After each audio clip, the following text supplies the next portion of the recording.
Good afternoon, everyone, and welcome to Snap Inc.'s third quarter 2024 earnings conference call. At this time, participants are in a listen-only mode. I would now like to turn the call over to David Ometer, Head of Investor Relations. Thank you, and good afternoon, everyone. Welcome to Snap's third quarter 2024 earnings conference call. With us today are Evan Spiegel, Chief Executive Officer and Co-founder, and Derek Anderson, Chief Financial Officer. Please refer to our investor relations website at investor.snap.com to find today's press release, earnings slides, and investor letter. This conference call includes forward-looking statements which are based on our assumptions as of today. Actual results may differ materially from those expressed in these forward-looking statements, and we make no obligation to update our disclosures. For more information about factors that may cause actual results to differ materially from these forward-looking statements, please refer to the press release we issued today, as well as risks described in our most recent Form 10-K or Form 10-Q, particularly in the section titled Risk Factors. Today's call will include both GAAP and non-GAAP measures. Reconciliations between the two can be found in today's press release. Please note that when we discuss all of our expense figures, they will exclude stock-based compensation and related payroll taxes, as well as depreciation and amortization and certain other items. Please refer to our filings with the SEC to understand how we calculate any of the metrics discussed on today's call. With that, I'd like to turn the call over to Evan. Hi, everyone, and thank you for joining our call. In Q3, we continue to make progress on our core priorities of growing our community and improving depth of engagement, driving top-line revenue growth and diversifying our revenue sources, and building toward our long-term vision for augmented reality. Daily active users reached 443 million in Q3, an increase of 37 million year over year. We continue to deepen engagement with our content platform, with the number of content viewers and total time spent watching content growing year over year. The progress we have made with our direct response advertising business and the growth of our Snapchat Plus subscription business contributed to total revenue increasing 15% year over year to $1.37 billion. We continue to make meaningful progress with our lower funnel DR business as total active advertisers more than doubled year over year in Q3. In an effort to grow our lower funnel DR business faster, we are innovating on our advertising products, investing in machine learning, and evolving the way we go to market to better serve our advertising partners. We hosted our annual Snap Partner Summit in Q3, bringing together partners, creators, and lens developers to introduce a number of new initiatives. We announced a new and simplified version of Snapchat that we believe will further our initiative to grow our community and deepen engagement. We also announced 2 new ad placements, sponsored snaps, and promoted places that will provide incremental reach to our advertising partners as they engage with Snapchatters across our service. To further our vision for augmented reality computing, we launched the 5th generation of Spectacles, our AR glasses powered by Snap OS, and introduced a series of generative AI innovations for our AR developer platform. Developers are already building amazing lenses, and we can't wait to see the new experiences they create for our community. We believe the rapid pace of innovation set by our team demonstrates the impact of a leaner organizational structure that is more focused on our core strategic priorities. The benefits of our more focused set of priorities is also evident in our financial results, where we have cleared a path to generate meaningful adjusted EBITDA profitability and positive free cash flow, both of which are critical stepping stones to future GAAP profitability. In Q3 specifically, the combination of top-line progress and expense discipline translated to $132 million of adjusted EBITDA and $72 million of free cash flow. Moving forward, we will continue to calibrate our investments carefully to build on our top-line momentum while realizing the operating leverage necessary to drive improved financial performance. In Q3, we introduced a new and simplified version of Snapchat organized into 3 core experiences focused on communicating with friends, using the camera, and watching entertaining content. For Snapchatters, this updated layout offers a more personal, relevant, and easy-to-use interface. For creators, Simple Snapchat unlocks greater discovery and enhances the ability for content to reach new audiences. Currently, there are approximately 10 million Snapchatters using Simple Snapchat across dozens of countries. Broadly speaking, Simple Snapchat is driving the greatest content engagement gains among more casual users, which is an important input to community growth and advertising inventory. We are seeing particularly positive impacts on Android devices, including increased time spent with content, increased story views, and more replies to friend stories, which is an important conversation starter that helps foster close relationships. We are also seeing an increase in content active days on iOS, but the impacts to other top engagement metrics are not yet as broadly positive as on Android, due in part to the differences in engagement across these platforms. We are encouraged by this early progress as it reinforces our conviction that this user experience will further our goals of inspiring creation, enhancing communication, and delivering a more engaging content experience. We recognize that any significant change in user experience brings risk of disruption to our community and advertising business. Further, the impact on engagement may vary as we expand our testing to new cohorts. As a result, we will be intently focused on testing and iterating in the months ahead to optimize the experience for our community and our business. We continue to make meaningful progress in growing our global community, reaching 443 million daily active users in Q3, an increase of 11 million quarter over quarter. Daily active users in North America was 100 million, approximately flat year over year, but up quarter over quarter as our initiatives to increase user engagement begin to show early signs of progress. Daily active users in Europe was 99 million compared to 97 million in the prior quarter and 95 million in the prior year. DAU in rest of world was 244 million compared to 235 million in the prior quarter and 211 million in the prior year. Snapping with friends and family is the core of our service and the primary driver of the continued growth and long-term retention of our global community.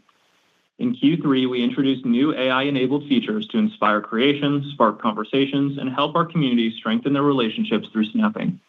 For example, we introduced AI in Snapchat Memories, which enables Snapchatters to share AI-generated collages and video mashups with friends. In addition, we announced an expanded strategic partnership with Google Cloud to leverage the multimodal capabilities of Gemini on Vertex AI to power Snapping with My AI, our AI-powered chatbot. In Q3, the number of snaps sent to My AI in the US more than tripled quarter over quarter. Our content platform continues to strengthen relationships on Snapchat, with the number of people sharing Spotlight content with friends up more than 60% year over year in Q3. To further deepen content engagement, we are investing in our ML models to improve ranking and personalization. In Q3, we enhanced our Spotlight recommendation system to better represent each Snapchatter's interests and preferences based on historical signals, launched models optimized for new Snapchatters, and deployed multimodal ML models to improve recognition of video, text, and audio in content submitted by creators. To expand our content supply, we are focused on growing our creator community by supporting them with content creation tools and monetization opportunities. In Q3, we began testing a new AI video generation tool that enables creators to generate engaging videos with a simple text or image prompt. Our efforts to support creators have contributed to the number of creators posting content growing approximately 50% year over year in Q3. The combined impact of these initiatives have helped to drive improvements in global time spent watching content, which increased 25% year over year and 6% quarter over quarter in Q3. In North America, time spent watching content was relatively stable, down 1% year over year, while increasing 2% quarter over quarter. The relatively higher rate of growth outside North America is due in part to the greater mix of content viewing being driven by Spotlight in these regions, as Spotlight reach and depth of engagement continues to grow rapidly across all regions. Augmented reality continues to inspire creation and drive engagement on Snapchat. More than 375,000 AR creators, developers, and teams from nearly every country in the world have built over 4 million lenses. For example, our Past and Future Me AI lens, which enables Snapchatters to transform into their younger and older self, was viewed over 650 million times in Q3. To build on this momentum, we created a number of generative AI capabilities in Lens Studio, including Easy Lens, a new Gen AI tool that makes it possible to create an AR experience within minutes. We are also rolling out a slate of new Gen AI suite features in Lens Studio, including new animation tools that automatically blend different animations together to easily generate full 3D characters. The response to our new tools in Lens Studio has been inspiring and reinforces our belief that long-term success in AR requires a vibrant developer and creator ecosystem. We believe our efforts to build a global AR ecosystem are critical to enabling new experiences brought to life through spectacles.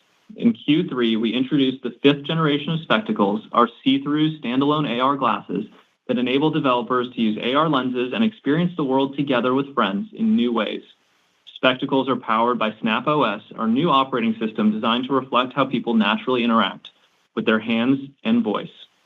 Spectacles enable developers to create immersive AR experiences, interact with My AI, browse the internet, or lay out multiple screens to get work done anywhere.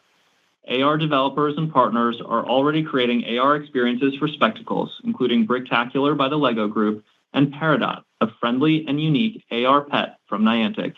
We aspire to be the most developer-friendly platform in the world, and we are excited to offer our new generation of Spectacles to developers as an invitation and inspiration to create new experiences. Looking ahead, we are focused on innovating and enhancing our core product experience while continuing to invest in the future of augmented reality.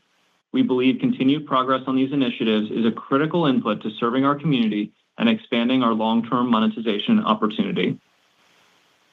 We continue to make progress on 3 foundational advertising platform initiatives, including better and larger ML models, improved privacy-safe signals, and more performant ad formats in order to deliver improved campaign performance for our advertising partners. The expansion of 7.0 optimization to app install and app purchase is driving better performance for advertisers, with early results showing cost per install decreasing 24% and cost per purchase decreasing 27% compared to 28.1 optimization. For example, Nexters, an international game development company and creator of hit title Hero Wars, leveraged 7.0 optimization for app install and app purchase and saw a 19% increase in installs with an 18% lower cost per install and a 56% increase in purchases at a 36% lower cost per purchase. Recently, we introduced our new landing page view optimization goal to help advertisers drive high-quality traffic to their websites. Through improvements in our ML models that optimize for this specific objective, we observed lower costs for some advertisers versus traditional click engagement models. For example, with the guidance of their digital agency Tenuity, Wrangler leveraged landing page view optimization and saw a 34% increase in CPM efficiency and a 380% increase in conversions, leading to a 212% higher ROAS compared to previous benchmarks. The combination of more performant DR products, go-to-market operations optimized for SMB customers, and easier onboarding and integration tools are helping to rapidly expand our SMB customer base. As a result of these efforts, total active advertisers more than doubled year over year in Q3. Today, with our Snap Promote offering, SMBs and creators alike can promote their services, content, or products, reach new audiences, and measure ad performance all within Snapchat on their mobile devices. We also continue to enhance the advertiser onboarding experience by personalizing and automating the buying process from end to end so that SMBs can optimize their campaigns faster and enhance performance. Recently, we launched automated in-flight campaign recommendations, adaptive templates for campaign setup, and scaled creative editing to further improve our go-to-market strategy for SMBs. For example, US-based cookie franchise Crumble leveraged our new 7.0 optimization for app install and app purchase and completed their CAPI integration, resulting in a 32% quarter-over-quarter increase in ROAS and a 242% quarter-over-quarter increase in purchases. We are also focused on re-accelerating upper funnel brand revenue growth by delivering innovative and performant advertising products while supporting brands and agencies with resources and unique insights. In Q3, we launched First Lens Unlimited, which offers advertisers the first impression of the day in the first slot of their AR Lens carousel, allowing them to reach our community at greater scale. During testing, First Lens Unlimited drove an average increase of over 35% in incremental impressions for advertising partners. We also launched state-specific First Story, which allows U.S. advertisers to target First Story takeover campaigns to individual states or to reach the entire country with different creative for each state. We are also experimenting with 2 new ad placements, Sponsored Snaps and Promoted Places. Importantly, both of these placements are designed to leverage our existing full-screen vertical video Snap ad format so that advertisers can automate placement across our service without having to develop bespoke creatives. Sponsored Snaps will empower advertisers to communicate visually with the Snapchat community, making the core functionality of Snapchat accessible to advertisers. Promoted Places enables businesses to use the Snap Map to suggest sponsored places of interest to Snapchatters. Sponsored Snaps and Promoted Places will help businesses reach Snapchatters in engaging ways across our differentiated service, and we believe these new ad placements will contribute meaningful incremental advertising inventory over time. We are on track to launch Sponsored Snaps and Promoted Places in certain geographies in Q4. With that, I'd like to turn the call over to Derek to discuss our financial results. Thanks, Evan. In Q3, total revenue was $1.37 billion, up 15% year-over-year and 11% quarter-over-quarter. Advertising revenue was $1.25 billion, up 10% year-over-year, driven primarily by growth from DR advertising revenue, which increased 16% year-over-year. DR ad revenue growth was driven by continued strong demand for our 7/0 pixel purchase optimization that was up more than 160% year-over-year, as well as a growing contribution from app purchase optimization.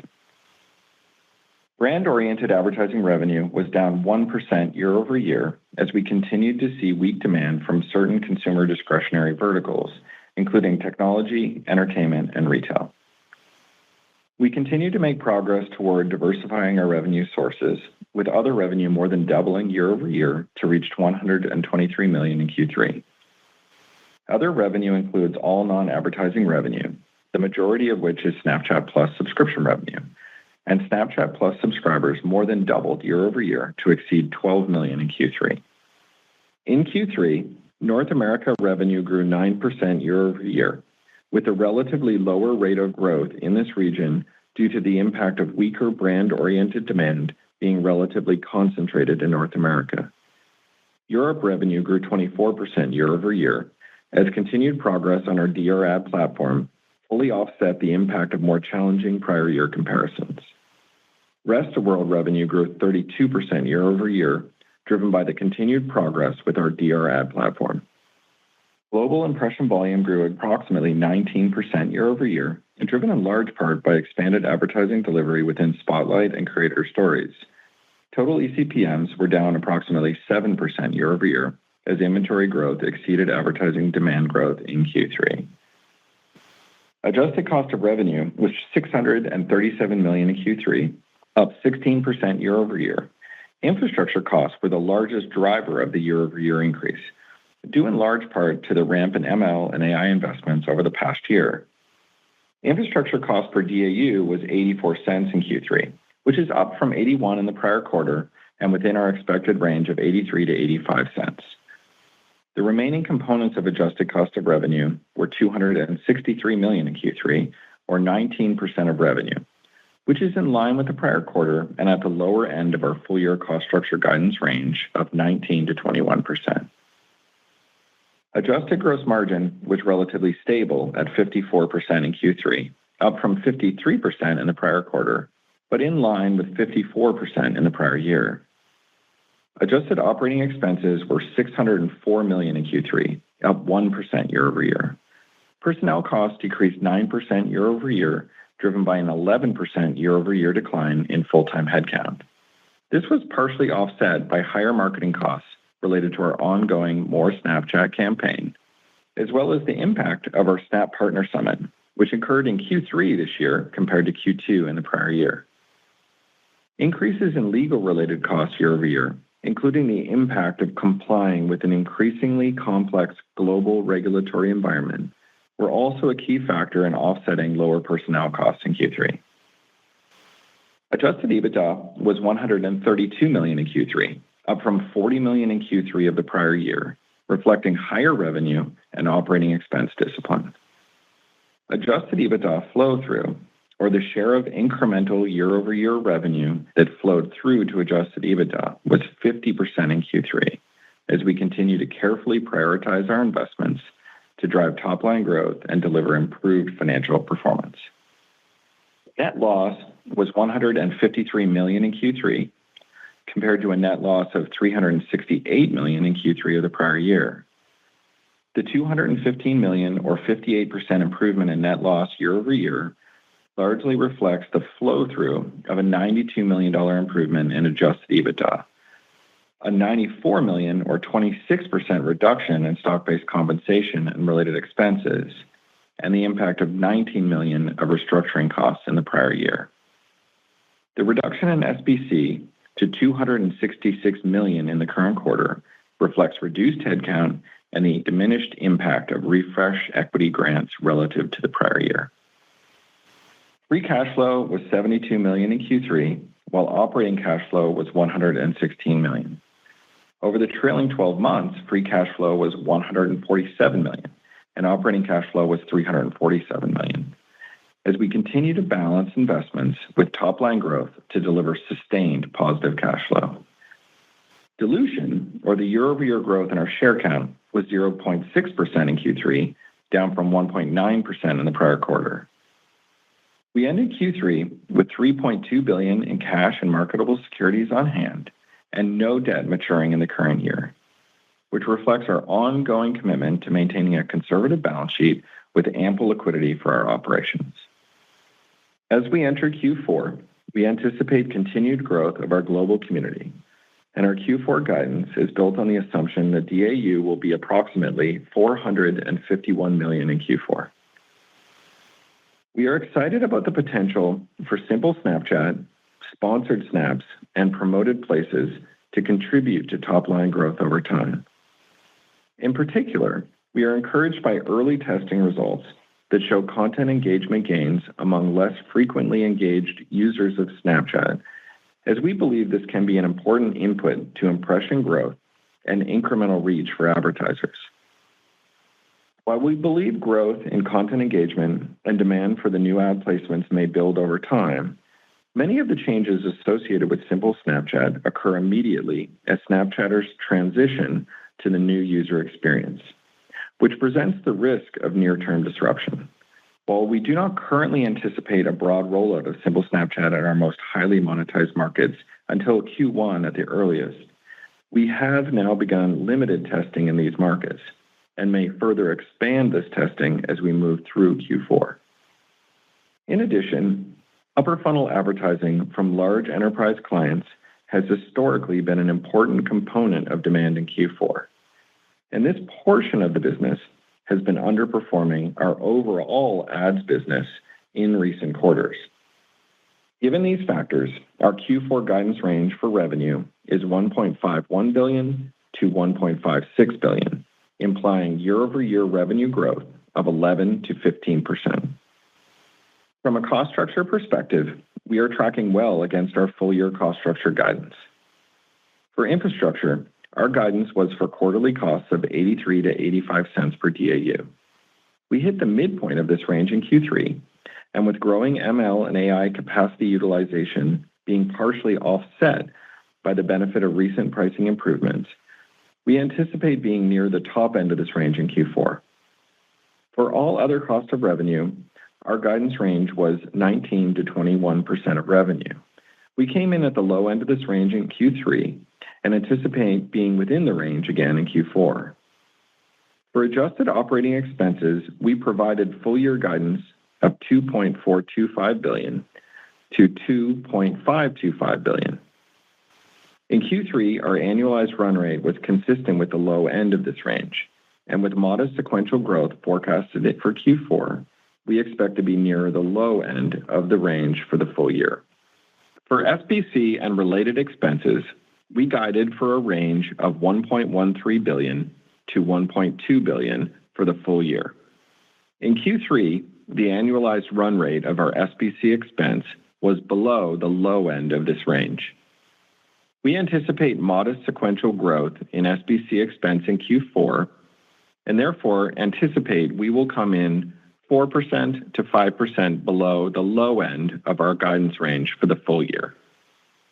Given the revenue range above and the progress we have made to optimize our cost structure, we estimate that adjusted EBITDA will be between $210 million and $260 million in Q4. Given the strength of our balance sheet, our progress towards sustained free cash flow generation, and our desire to opportunistically manage our share count for the benefit of our long-term shareholders, we have authorized a new share repurchase program in the amount of $500 million. As we move forward, we will remain focused on prioritizing our investments carefully to drive top-line growth alongside improved financial performance. Thank you for joining our call today, and we will now take your questions. Thank you. We will now begin the Q&A session. To ask a question, you may press star, then 1 on your touch-tone phone. If you are using a speakerphone, please pick up the handset before you press the keys. To withdraw your question, please press star, then 2. In the interest of time, we ask that you please limit yourselves to one question. After your initial question is asked, your line will be muted. At this time, we will pause momentarily to assemble our roster.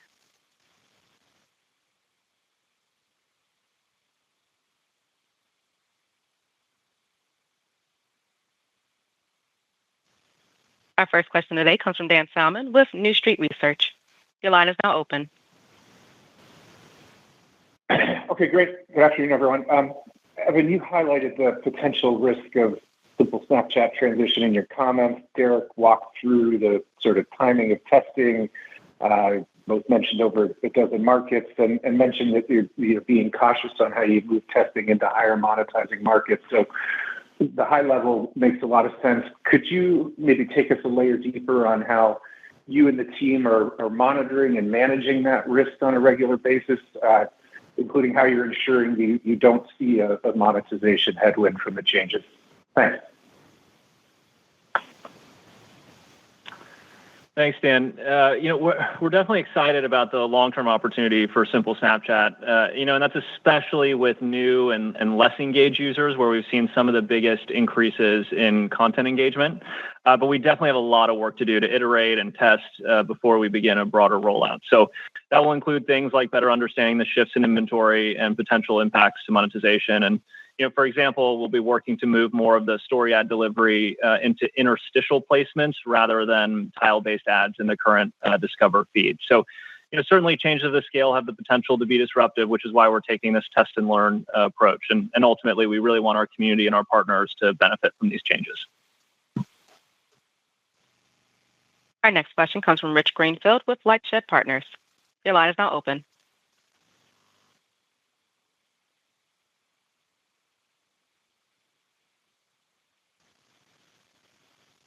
Rich, your line is now open. Sorry about that. Just want to follow up on Simple Snapchat. When you said you started to roll it out in some major markets this quarter, have you done that in the US, UK, France, Germany, like some of your big ad markets?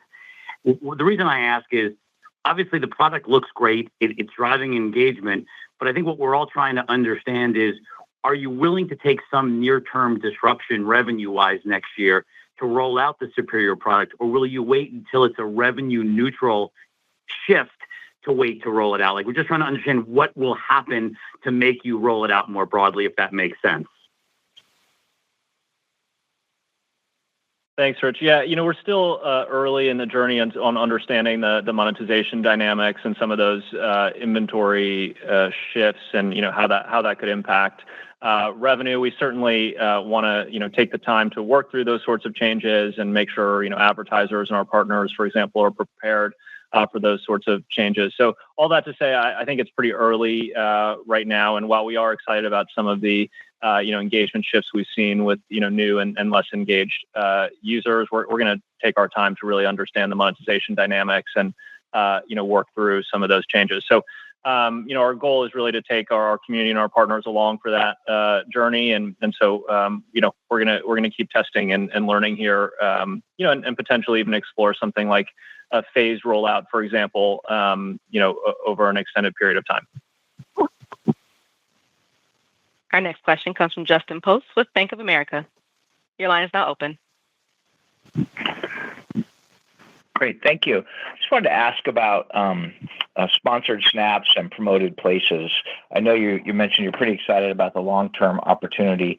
Can you help us just understand the usage those services get and how you're thinking about inserting ads and how that could look for you, in the very long term? Thank you.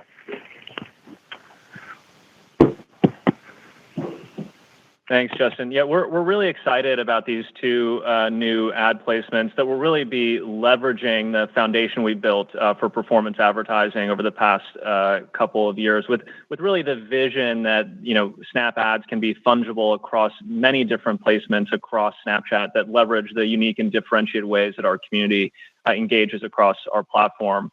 I think in the case of promoted places, we've gotten some great early feedback. We've run some initial tests, although I think it's a bit too early to share the data there. But in general, we're just seeing a lot of businesses really focused on driving more people in store into their retail locations to try and strengthen that customer relationship. I think many brands are feeling like they've been disintermediated with their digital relationship with customers. And so being able to bring people into their retail establishments and really strengthen that relationship with their customers, something that's important to them. So the feedback there has been great. And we have some sponsored Snap tests forthcoming in the quarter. So, once we have some more data back there, we'll be eager to share that as well.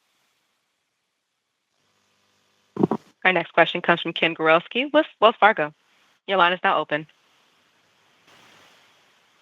Thank you. Appreciate it. Want to ask, when you think about the key objectives for the simplified app launch, when you think about the opportunities in engagement versus monetization, if you could kind of weigh the two, and if there's one that kind of is more important than the other.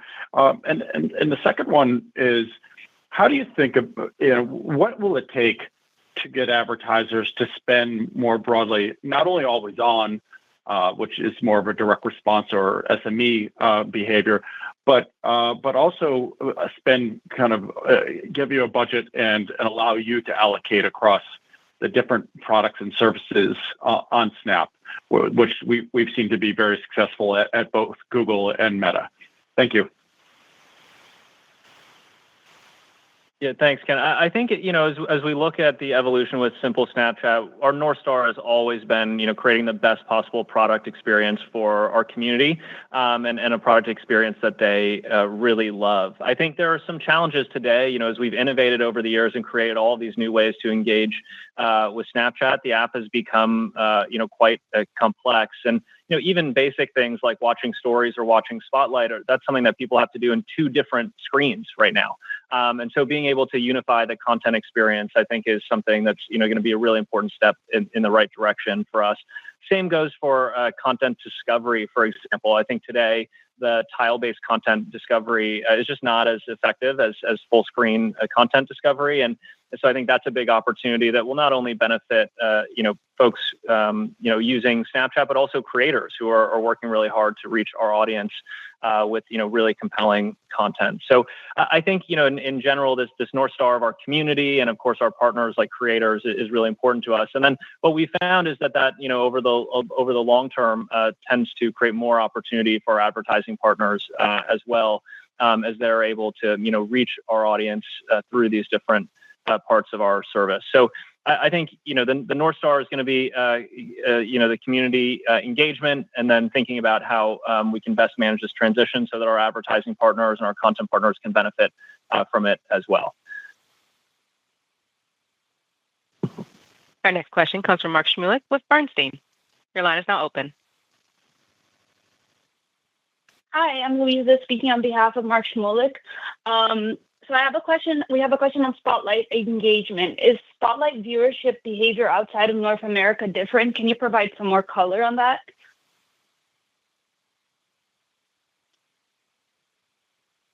We've seen really strong growth in Spotlight engagement globally. I think, North America, as we shared in the letter, we've, essentially been offsetting some declines with the stories content engagement while we've seen growth in Spotlight. So I think you're just seeing a bit of a mix shift there. But overall, the growth of Spotlight and the depth of engagement has been, a big driver of content view time growth for us.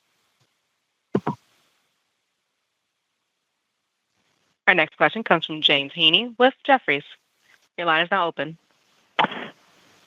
Great. Thank you for taking the question. Can you talk about the results that you're seeing from the new app install product and what needs to happen for app install clients to become a more meaningful driver of your top line results?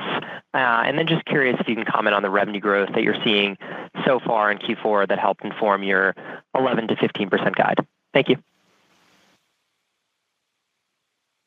Hey there, James. It's Derek speaking. Thanks for the question. On the app side, I think one of the things that we've seen as an ongoing trend is that we sort of walked new optimizations and products through the process of testing with initial existing clients on a limited basis, getting to a point where we can see really good results for those customers, and then expanding that in go-to-market, evangelizing those results and driving broader adoption, which tends to then lead to general availability and then eventually a bigger contribution to the actual revenue growth over time. So if I look in particular, over this year, in Q3, we saw app purchase, optimization start to become a growing contributor to the top line growth. So that's something that we launched much earlier in the year. It went through that testing phase, then expansion and go to market, and now is becoming a contributor, which is wonderful to see.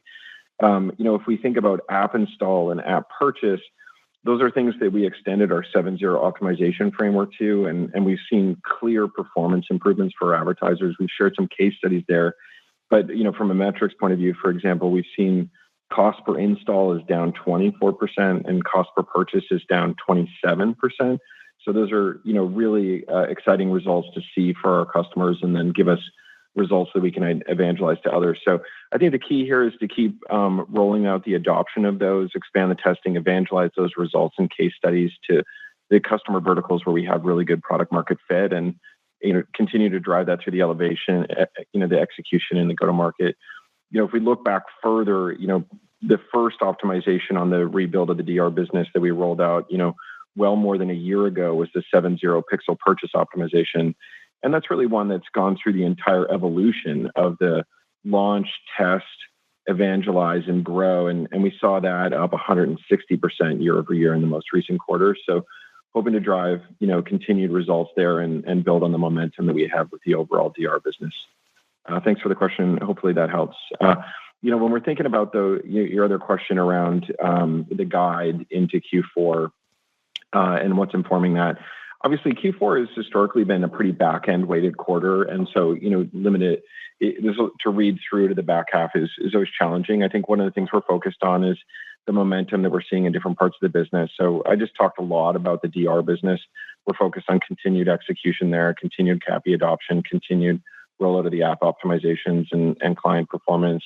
On the brand side, we're not expecting any significant recovery there. We've been down 1% year over year in each of the last 2 quarters, not anticipating a major shift there as we go into Q4. And obviously that's an important component of revenue in the final quarter of the year.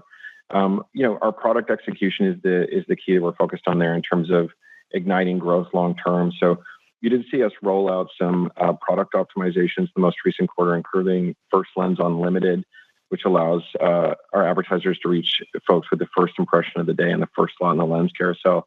That's seeing some really nice early results, drove 35% actual increase in incremental impressions. And we also launched the state-specific First Story, which is a product that allows advertisers to target individual creative to specific states or to target the entire country with different creative for different states. So there's a lot of product innovation going in there, and that's the key to improving that growth over the longer term, but not expecting a big improvement on the brand side, in particular in Q4. So those are some of the dynamics we're seeing, that alongside, the very limited testing of Simple Snapchat that are informing the range there. And hopefully that gives you a little color.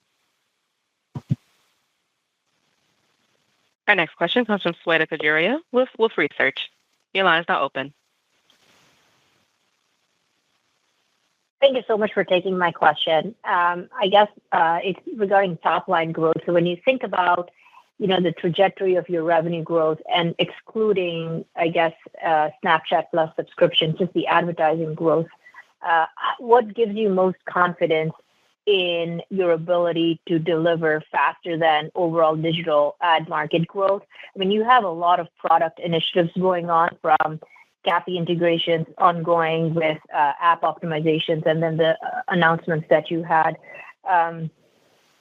during your partner summit, and that includes Simple Snapchat and sponsored snaps and promoted places. Even if that takes a little bit longer in your mind for monetization, so could you help us think through what gives you confidence as you think about maybe near to midterm in terms of ad revenue growth? Thank you. Hey there, it's Derek speaking.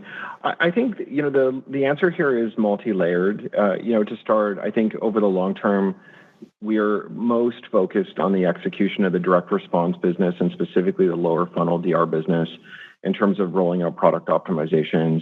And on top of that, we're very focused on growing the small and medium-sized customer segment and making sure that we build on the momentum there. So As I talk through each one of those, I'd say there's a multi-layered approach here, where we're executing against a number of different initiatives to be able to drive that sustained and higher rate of growth on those components of the business. So specifically, first is the continued ongoing build out of the ML and AI architecture at the company that feeds into our ability to have better personalization and recommendation of ads, getting the right ad in front of the right person.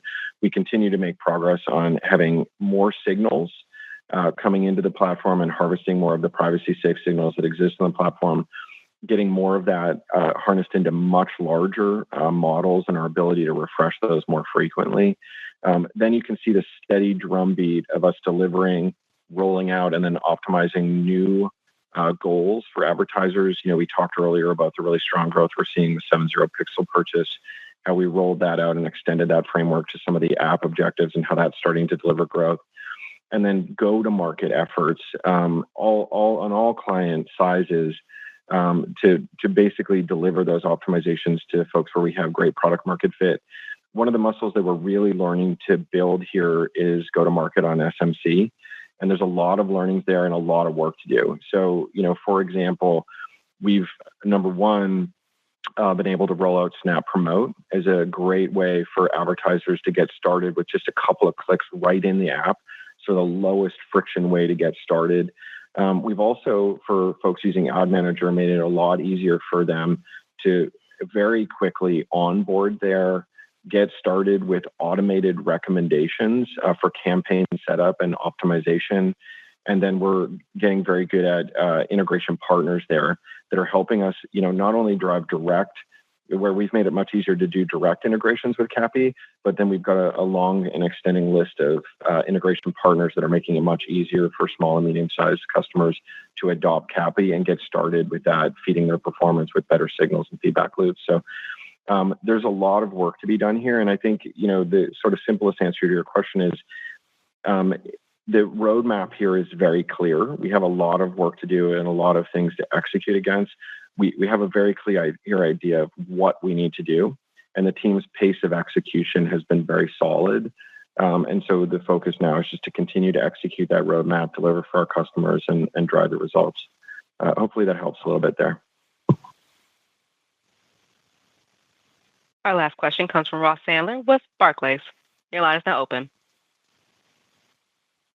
Great. Thanks for squeezing me in. Evan, question on the spectacles. So the demo was pretty insane at the Partner Summit compared to, when some of us have tried out prior versions of that product. So I guess the question is, what level of investment and what pace or timing of when that could be a consumer product are you expecting? And then related to that, now that we've seen what Meta's doing with Orion, how does that impact both the investment level and the pace by which you're going to get that market to the consumer or get the product to the consumer, perhaps quicker than before or not? Just your thoughts on that would be great. Thanks, Russ. Yeah, we're really excited about the progress we're making with spectacles, and it's been really exciting to share the 5th generation with so many of our partners and developers. I think, right now we're just really focused on helping people build amazing lenses for spectacles. I think one of the challenges that any new computing platform sort of faces is this chicken and egg problem of people really needing, in our case, new lens experiences to use when they first buy AR glasses. And so by focusing on really seeding and supporting that developer ecosystem and making sure there are amazing lenses for people to use when they buy the consumer product, I think we're really focused on the key problem we need to solve in advance of widespread consumer adoption. So we're going to stay focused there for now. It's been so exciting to see the amazing lenses people have already built, in the weeks since launch. And we think there's just a huge opportunity to transform the way people use computing, grounded in the real world and together with their friends and leveraging,